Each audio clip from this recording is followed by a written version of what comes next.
20 heures tappantes, on a frappé. Iris, à la porte d'entrée, hésite encore. Elle sait que de l'autre côté, elle va ouvrir sur un bouquet multicolore. La fleur au poing, il vient d'étouffer le scandale par le pouvoir du pétale et du remords.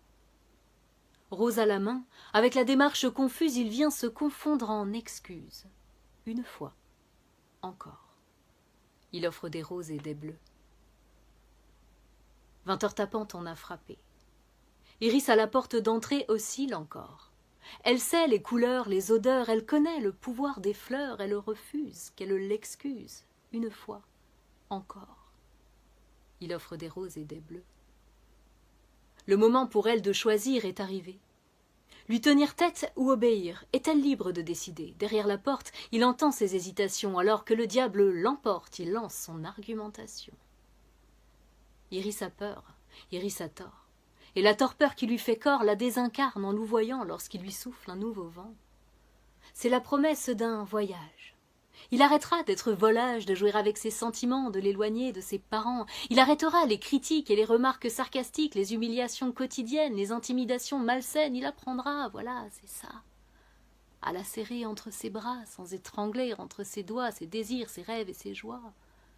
Il arrêtera les coups de voix assourdissants quand il l'engueule, et puis c'est sûr, il arrêtera bientôt de lui latter la gueule, car il regrette, c'est évident. Avec la fleur entre les dents, il vient déposer ses regrets et se repentir en bouquet. Une fois, encore, il offre des roses et des bleus. Iris, la belle condamnée, pousse de sa main la poignée, accueille encore. Devant ses larmes dures amères, elle tombe ses armes et ses repères se laissent toucher du bout des doigts, ces mêmes doigts qui tant de fois lui offrent des roses et des bleus. 20 heures tappantes, c'est au clocher que les derniers coups ont sonné. La voix d'Iris asphyxiée se tait alors. Résonne un dernier mot d'amour entre deux appels au secours, puis tombe le silence et l'effroi dans un ultime coup d'éclat. Le point final est proclamé, irrévocable. C'était le dernier des bouquets, impardonnable.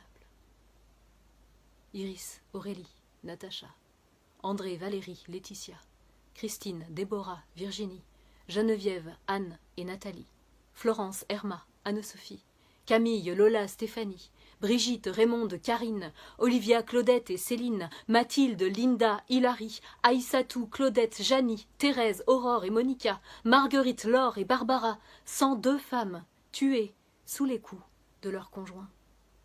102 femmes tuées sous leurs coups en 2020.